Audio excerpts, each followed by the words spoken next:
वो छठी मैया मैं लेकर आई हूँ आप सबके लिए छठ का प्यारा सा गीत जो मैं खुद लिखी हूँ। तो चलिए इस गीत को शुरू करने से पहले आप इस वीडियो को लाइक करिए, सब्सक्राइब करिए, शेयर करिए और बेल आइकन को जरूर प्रेस करिएगा। तो चलिए शुरू करते हैं प्यारा सा छठ का गीत। जनी जा कमाए कलकतिया राजा के जाई छठिया के घटिया राजा। जनी जा कमाए कलकतिया राजा के जाई छठिया के घटिया राजा। फल फल हरिया उखिया सुपलवा के लाई सेव के मोटरिया राजा। जनी जा कमाए कलकतिया राजा के जाई छठिया के घटिया राजा।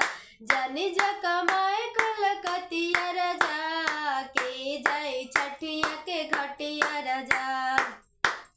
केला के घवा दिया नारियल सुपरिया के लाई संतरा के मोटरिया राजा। जनी जा कमाए कलकतिया राजा के जाई छठिया के घटिया राजा। जनी जा कमाए कलकतिया राजा के जाई छठिया के घटिया राजा। जाइबो सहरिया याद आई घटिया के फोड़ी ओहि जा पड़कवा राजा। जनी जा कमाए कलकतिया राजा के जाई छठिया के घटिया राजा। जनी जा कमाए कलकतिया राजा के जाई छठिया के घटिया राजा। नया नया साड़िया धोतिया गमछिया के दी घाट पर अगिया राजा। जनी जा कमाए कलकतिया राजा के जाई छठिया के घटिया राजा।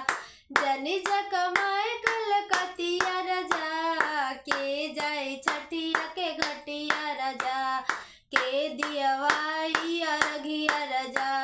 जनी जा कमाए कलकतिया राजा के जाई छठिया के घटिया राजा। तो ये था प्यारा सा छठ का गीत जो मैं खुद से लिखी हूँ। अगर आपको अच्छा लगे तो प्लीज़ कमेंट करके बताइएगा। जय हो छठी मैया।